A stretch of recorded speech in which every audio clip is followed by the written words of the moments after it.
Bonsoir Londres. Permettez-moi tout d'abord de vous présenter mes équipes. Il est sur l'émetteur d'urgence.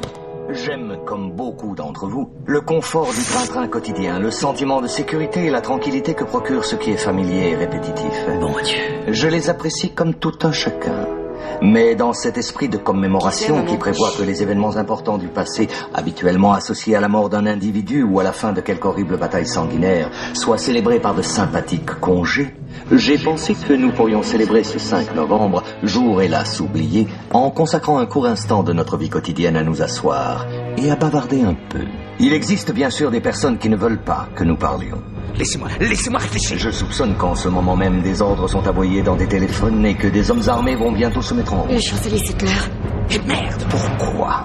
Parce que même si on peut substituer la matraque à la conversation, les mots conserveront toujours leur pouvoir. Les mots sont le support de la compréhension et pour ceux qui les écouteront, l'énonciation de la vérité. Et la vérité, c'est que quelque chose va très mal dans ce pays, n'est-ce pas ? C'est vous qui l'avez conçu, vous la vouliez indéréglable. Vous m'avez dit toutes les télés de Londres. Cruauté et injustice, intolérance et oppression.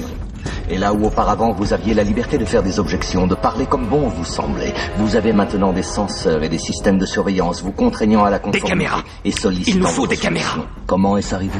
Qui est à blâmer ? Bien sûr, il y a ceux qui sont plus responsables que les autres et qui devront en rendre compte.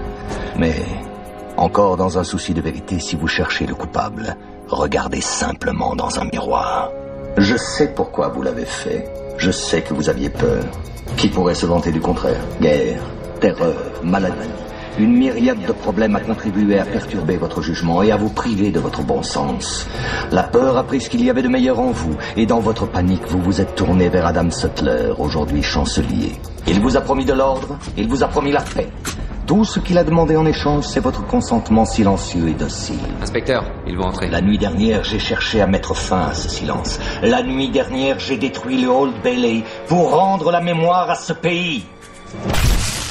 Il y a plus de 400 ans, un grand citoyen a voulu ancrer à jamais le 5 novembre dans nos mémoires.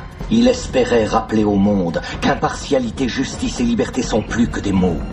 Ce sont des principes. Alors si vous n'avez rien vu, si vous ignorez toujours les crimes de ce gouvernement, je vous suggère de ne pas commémorer le 5 novembre. Mais si vous voyez ce que je vois, si vous ressentez ce que je ressens, si vous désirez ce que je désire, alors rangez-vous à mes côtés, dans 1 an à compter d'aujourd'hui, devant les grilles du Parlement, et ensemble, nous leur offrirons un 5 novembre gravé à jamais dans les mémoires.